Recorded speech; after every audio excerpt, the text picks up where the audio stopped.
حياتي اتقلبت النهاردة لما ماما وهي بتموت صرحتني بسر خطير جدا، محدش يعرف عنه حاجة غيرها هي وبس.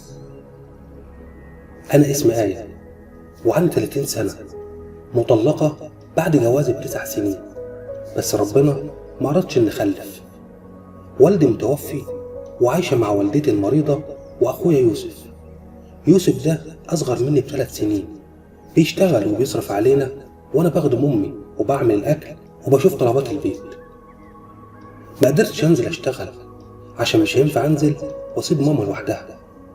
بداية تعبها كانت بعد وفاة بابا بسنة، ابتدى يجيلها صداع مستمر لحد ما راحت لدكتور وطلب إشاعة وتحاليل، والتحاليل أثبتت إن عندها الكانسر. وبدأنا علاجنا الكيماوي، لكن للأسف الكانسر انتشر في كل جسمها وبقت ملازمة الفراش، راضية بقضاء ربنا وعارفة إن قربت خلاص هتموت. أخويا يوسف كان بيشتغل شغلانتين عشان يقدر على مصاريف العلاج، وحتى ما بيلحقش يا عيني ينام. كان بيحب واحدة وراح خطبها، لكن هي سابته وقالت له أنا مش هفضل مستنياك كل ده وانت كل فلوسك صارفها على أهلك. قرر إنه ما يعلقش نفسه بواحدة تانية وهيعيش لينا وبس، وكل فلوسه بيصرفها على علاج ماما والباقي بنجيب بيه أكل. ماما ربتنا على تحمل المسؤولية من صغرنا، وأنا وأخويا قريبين جدا من بعض وما بنخبيش حاجة على بعض. لما بيبقى متضايق في شغله بيجي يحكي لي وبخفف عنه. اليوم اللي حصلت فيه الكارثة، ماما الصبح كانت تعبانة قوي ويوسف أخويا كان في الشغل. نادت عليا وقالت لي يا آية، فأنا قلت لها نعم يا ماما، أجيب لك حاجة؟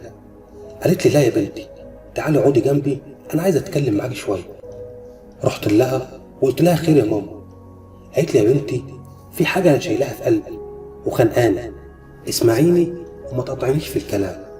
أنا خلاص يا آية بموت ومش هرتاح غير لما تسمعي مني الكلام ده، جايز ربنا يسامحني. قلت لها اتفضلي يا ماما احكي، أنا سامعاكي. بدأت ماما تحكي وقالت لي من 28 سنة كنت انت معايا مالية عليا حياتي. أبوك الله يسامحه مامته قعدت تزن عليه إن أحمل تاني بحجة إنها عاوزاني أجيب الولد اللي هيشيل اسم العيلة. فأنا قلت لماما طب وإيه المشكلة؟ ما أنت جبت يوسف. ماما قالت لي يا بنت اسمعيني ما تقطعنيش في الكلام، خليني أعرف أقول لك الكلمتين اللي حطهم في قلبي من سنين وساكتة.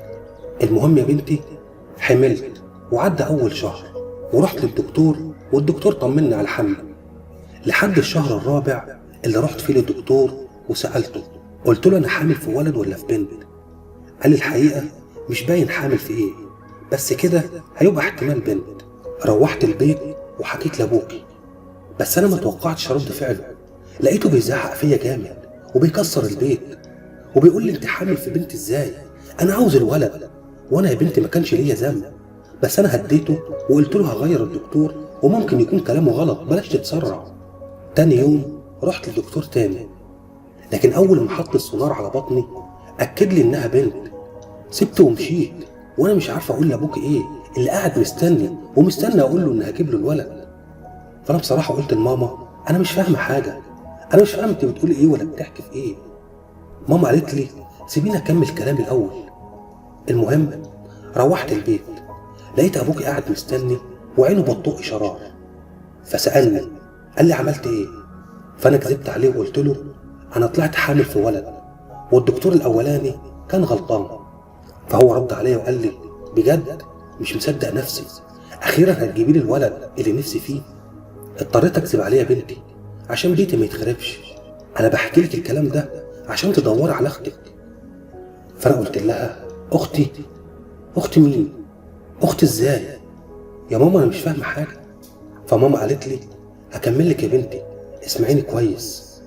الشيطان غواني وخلاني اتفقت مع الممرضة اللي بتشتغل عند الدكتور اللي ولدت عنده، دكتور محمد عباس، انت عارفاه.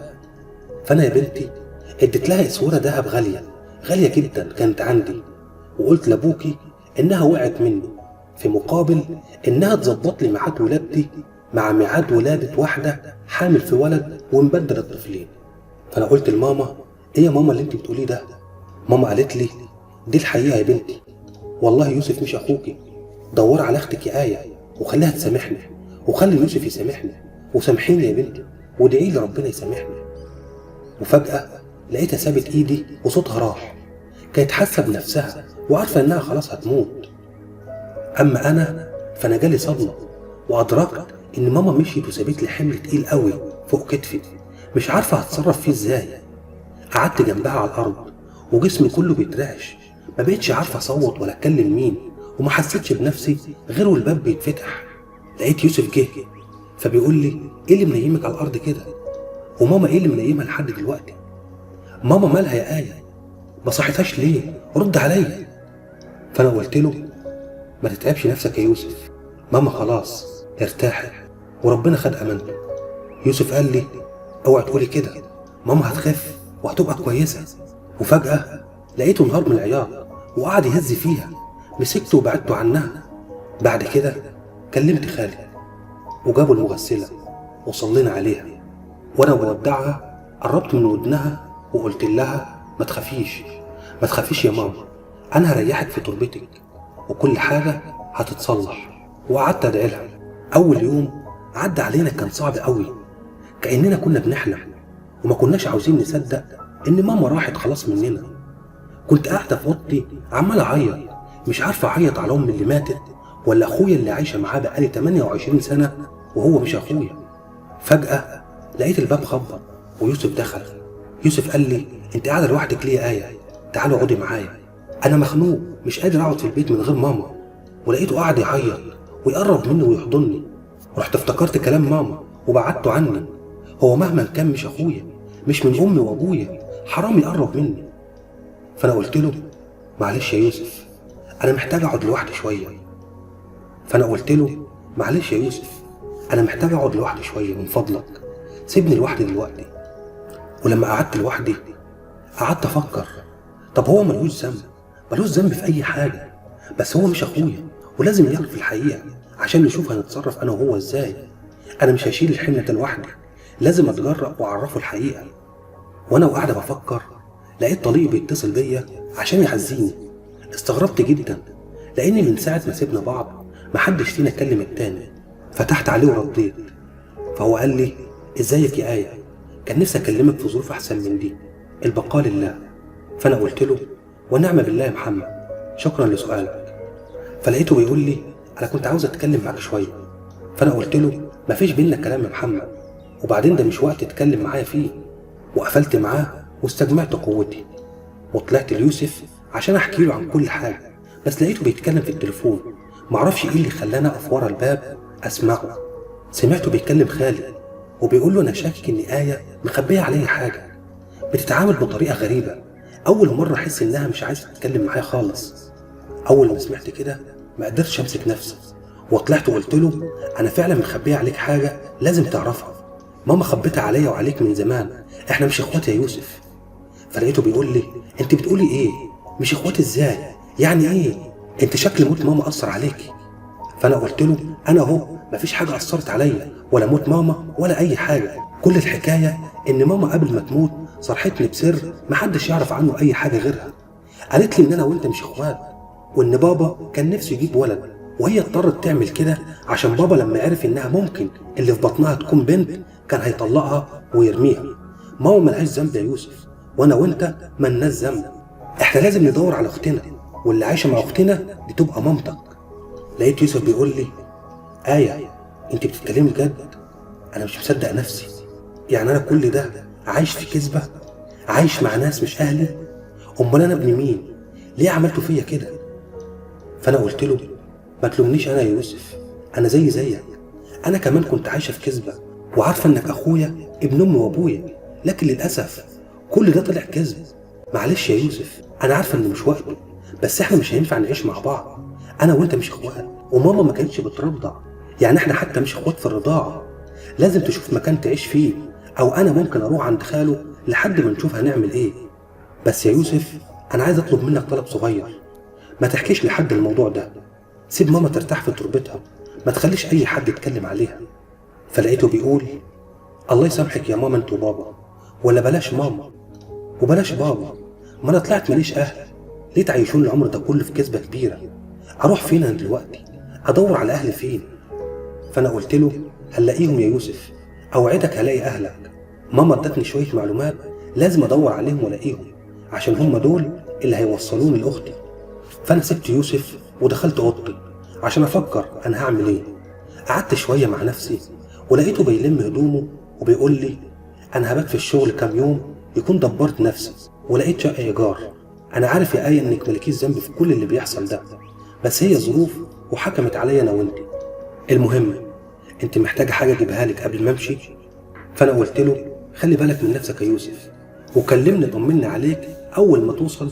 مهما حصل انت هتفضل اخويا، حتى لو ما كناش اخوات بالدم. انت اخويا اللي في قلبي، اللي هفضل احبه على طول وافتخر ان اخويا. يوسف سابني ونزل، وانا قعدت افكر اعمل ايه من اول بكره. اول حاجه عملتها جبت رقم دكتور محمد عباس، واول ما النهار طلع اتصلت حجزت عنده عشان اخد عنوان العياده بالتفصيل. لبست هدوم الصبح، رحت قبل ميعاد العياده، لقيت الممرضه لسه يا دوب بتفتح. واحده سنها كبير، شكيت انها نفس الممرضه، بس عشان ما اظلمهاش قلت اما اقعد اتكلم معاها واسالها. فانا قلت لها الظاهر ان انا جيت بدري، هو انت شغاله هنا من زمان؟ فهي قالت لي انا هنا مع الدكتور من اول ما فتح، ما سبتوش خالص، بقالي معاه اكتر من 30 سنه، وهو ما بيرتاحش في الشغل مع حد غيري. انا ما قدرتش امسك نفسي ولقيتني بقول لها ويا ترى بقى الدكتور عارف باللي انت بتعمليه من زمان؟ فهي قالت لي بعمل ايه؟ هو انت تقصدي ايه بالظبط؟ فانا قلت لها لا انت فاهمه قصدي كويس، ولو ما ساعدتنيش ان انا الاقي اختي الدكتور بتاعك هيعرف كل حاجه. فجاه لقيت الدكتور بيدخل وبيقول لي هو حضرتك مريضه جديده عندنا؟ فانا قلت له لا ابدا، انا دخلت هنا بالغلط. الدكتور سابني ودخل الاوضه بتاعته يجهز نفسه، وانا قلت للممرضه اديني رقمك عشان بعد الشغل هكلمك، ولو غدرت بيا الدكتور هيعرف كل حاجه وهتتحبسي، خليك متعاونه معايا ده لمصلحتك. فهي قالت لي انا مش فاهمه انت بتتكلمي عن ايه وعايزه ايه مني. فانا قلت لها اقسم بالله لو ما اديتيني رقمك هدخل للدكتور دلوقتي حالا وهعمل لك فضيحه، ولو كلمتك وما ردتيش عليا هتشوف انا هعمل ايه. لقيتها طلعت رقمها بسرعه وادتهولي وقالت لي بعد اذنك امشي دلوقتي وكلميني الساعه 9. انا اخدت الرقم ورحت البيت ارتاح شويه واستنيت الساعه 9، واول ما اتصلت بيها ما لقيتهاش هي اللي ردت عليا. واحد بيرد عليا وبيقول لي انت مين وعايزه ايه؟ قلت له مش ده رقم هنا الممرضه اللي بتشتغل مع الدكتور محمد عباس؟ فهو قال لي ممرضه مين؟ ما تتصليش هنا تاني عشان ما هزقكيش. ساعتها عرفت انها ادتني رقم غلط، وقلت اروح لها بكره تاني ومش همشي غير لما ترد على اسئلتي. رحت لها تاني يوم العياده، وقفت استنيتها قبل ما تفتح. قلت لها انت لو ما جيتيش معايا دلوقتي هعمل لك فضيحه هنا، اتصلي بالدكتور وقولي له انك مش هتقدري تيجي النهارده. وبالفعل اتصلت بالدكتور وقالت له ان مامتها تعبانه جدا ومش هتقدر تيجي. اخدتها وقعدنا في مكان نتكلم فيه، وقلت لها انا عاوز اعرف كل اللي حصل يوم ولاده امي. هي كانت متفقه معاكي انك تبدلي البنت بالولد. فهي قالت لي انا مش فاهمه انت بتقولي ايه وعايزه توصلي لايه بالظبط. انا قلت لها لا انت فاهمه كل حاجه، ولو ما ساعدتنيش انا هبلغ البوليس عليكي. انا عايز اعرف مين اللي ولدت في نفس اليوم مع ماما، ولو ناسيه بأمارة الاسوره اللي ماما اديتها لك عشان تبدلي البنت بالولد. اظن مفيش حاجه اوضح من كده. فجاه لقيتها اتوترت وبتقول لي لو سمحتي انا عايز امشي، انا ورايا شغل. فانا قلت لها مش هتمشي من هنا غير لما اعرف كل اللي انا عايز اعرفه. قولي لي مين اللي بدلت معاها الولد بالبنت؟ ارجوكي ساعديني، انا عايشه مع واحد مش اخويا وامي ماتت الله يرحمها، ساعديني وخليني اريحها في تربتها. فجاه لقيت دموعها نزلت وبتقول لي انا والله تبت وما بقتش اعمل كده، مامتك جات لي وهي منهاره وترجتني ان اعمل كده. يوم ولاده مامتك الدكتور ولد الحاله الاولى الاول، والممرضين اخدوا الطفل وانا ما كنتش معاهم، لبسوه وانا خدته ودخلته الحضانه. وتاني حاله كانت مامتك بتولد وانا كنت ساعتها في الحضانه. انا مكاني في المستشفى مش في الحضانه، بس ما دخلتش مع الدكتور جوه. نادوا عليا وكانوا لبسوا الطفل اللي مامتك ولدته. انا دخلت اخدته وقلعت اللبس اللي من بره هو والطفل التاني وبدلتهم وبدلت اسم الام. ومامتك بعد ما ولدت بساعه قالت لي انا ماشيه، انا مش عايزه اقعد في المستشفى. خافت عشان الموضوع ما ينكشفش. لكن ما حصلش اي حاجه ولا اي رد فعل من اللي كانت بتولد معاها. تقريبا رضت بنصيبها، ما زعلتش انها جابت بنت. فانا قلت لها انا عايز اعرف دلوقتي هي كان اسمها ايه، وعايز اعرف معلومات عنها كافيه. فهي قالت لي هعملها ازاي دي، الموضوع ده مات واندفن، مش هعرف اساعدك. فانا قلت لها ماليش دعوه، روحي المستشفى، كلمي حد، راجعي في الدفاتر، اتصرفي، انت المسؤوله قدامي، تعرفيني مين اللي كان بتولد مع ماما قدامك يومين بالظبط، وانا اوعدك مش هجيب سيرتك في اي حاجه. فلقيتها بتقول لي بصراحه انا معيش فلوس لكل ده، وعشان اراجع الدفاتر لازم ادفع فلوس. فانا قلت لها ايوه، يعني انت محتاجه كام؟ فهي قالت لي مش اقل من 5000 جنيه. فانا قلت لها 5000 جنيه؟ اجيب لك منين المبلغ ده؟ فهي قالت لي اتصرفي او بيعي اي حاجه عندك، انا يا بنتي معيش فلوس ادفع لحد حاجه. فانا افتكرت ان انا معايا 1000 جنيه، اديتها لها وقلت لها لما تجيبي لي الاسم هديكي باقي الفلوس، وهي وافقت. روحت البيت وفضلت منعزله عن العالم يومين، قاعده مستنيه تليفوني يرن وتريحني وتقول لي اختي فين. وبعد يومين لقيتها بتتصل بيا وبتقول لي انا جبت لك الاسم والعنوان كمان، بس مش هديهم لك غير لما اخد باقي الفلوس واراضي الناس عشان ما يحصلش مشكله. فانا قلت لها هجهز لك كل الفلوس اللي انت عايزاها، قابليني بكره في نفس المكان. كان معايا سلسله بتاعتي دهب، رحت بعتها وكملت باقي الفلوس، ونزلت اقابلها في نفس المكان، بس ما لقيتهاش هي اللي موجوده. لقيت واحد واقف مستني وبيقول لي انت آية؟ قلت له انت مين وعرفت اسمي منين؟ قال لي انا من طرف هالة، وهي بعت معايا الورقه دي، بس الاول اديني الفلوس وخد الورقه.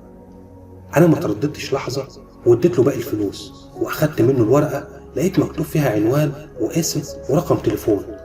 ما اتصلتش بالرقم وجريت على طول على العنوان، مكان اول مره اروح له. اول ما وصلت الشقه خبطت على الباب وانا جسمي كله بيترعش، ما كنتش مصدقه اني خلاص هشوف اختي اللي عمري ما شفتها. يا ترى شكلها ايه، شبهي ولا مش شبهي؟ هتحس ان انا اختها ولا هيبقى رد فعلها ايه؟ خبطت على الباب وفتح لي راجل كبير في السن، فلقيته بيقول لي امور يا بنتي، انت عاوزه مين؟ فانا قلت له مش ده بيت مدام سماح اللي معاها بنت سنها 28 سنه؟ فلقيته بيقول لي سماح مين وبنت مين؟ حضرتك شكلك جيتي عنوان غلط. فانا قلت له ازاي، ده نفس العنوان اللي مكتوب في الورقه. فهو قال لي يبقى اللي ادالك العنوان اداهولك غلط، انا ساكن هنا بقالي 20 سنه عايش لوحدي، مراتي ميته ومعيش اولاد. انا نزلت تحت ومسكت تليفون، اتصلت بهالة، اتصلت كتير قوي وما كانتش بترد عليا. بعد كده حطتني على الارقام المرفوضه وتليفونها اتقفل. رحت لها مكان شغلها وزعقت معاها وشدينا مع بعض في الكلام، لكن طلبتني الامن وطردتني بره. ساعتها ما ترددتش لحظه ان اروح اسم الشرطه وابلغ عنها، وهناك قابلت رئيس المباحث واتكلمت معاه. هو كنت منهاره وهو كان متفاهم كويس الموضوع وحكيت له كل حاجه. فانا قلت له انا بس يا فندم عاوز الاقي اختي، انا مش عاوز اذي حد ولا اقطع عيش حد. فهو قال لي لو هي فعلا عملت كده لازم تاخد جزاها يا مدام آية، دي مصيبه. المهم طلب مني الانتظار في المكتب بتاعه لحد ما يروح يجيبها. في نفس اللحظه اتصلت بيوسف عشان يجي يحضر الموضوع من اوله، ما هو برضه الموضوع يخصه. عدى ربع ساعه ولقيت يوسف عندي. الضابط دخل ومعاه هالة، فالضابط بيسالها بيقول لها حقيقي اللي حصل ده يا هالة واللي الاستاذه آية حكيته عنك؟ فهي قالت له استاذه آية مين؟ انا ما اعرفش حد بالاسم ده واول مره اشوفها.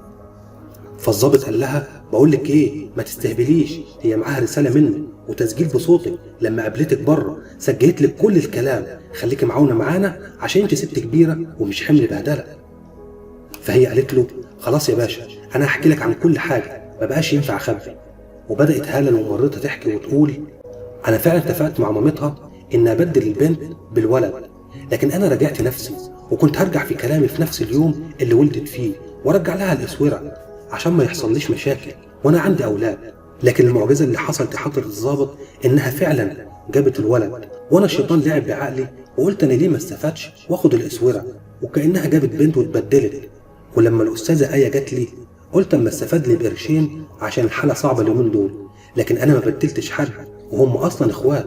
ولو مش مصدق حضرتك تقدر تعمل الدي ان ايه وتتاكد ان هم اخوات ومفيش حاجه حصلت.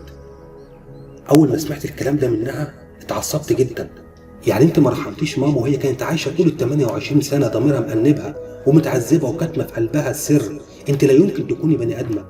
ما رحمتيش كل ده وجيتي تاخدي مني انا كمان فلوس؟ انت ما بتحسيش منك لله يا شيخه. فهي قالت لي شيطان يا بنتي هو اللي غواني. انا قلت لها مستحيل يكون الشيطان بيفكر كده، احيانا بيكون الانسان ألعن من الشيطان نفسه. فلقيت الضابط بيقول خدها يا حضرة الصول على الحجز اما نشوف هنعمل فيها ايه. وانت يا استاذه آية انا بشكرك عشان جرأتك، ولو حضرتك مش مطمنه ممكن نمشي في القضيه ونعمل لكم تحليل الدي ان ايه. فانا قلت له لا يا حضرة الضابط ملوش لزوم، يوسف اخويا. انا كان قلبي حاسس ان الكلام ده كذب، انا قلبي ما بيكذبش عليا. لقيته بيقول لي تحت امرك في اي وقت. اخدت يوسف ونزلنا تحت. اول حاجه عملناها رحنا زرنا ماما في المقابر وقعدنا ندعي لها كتير. اتكلمت مع ماما قلت لها انا جيت لك يا ماما انا ويوسف ابنك اللي عمرك ما فرقت بينا.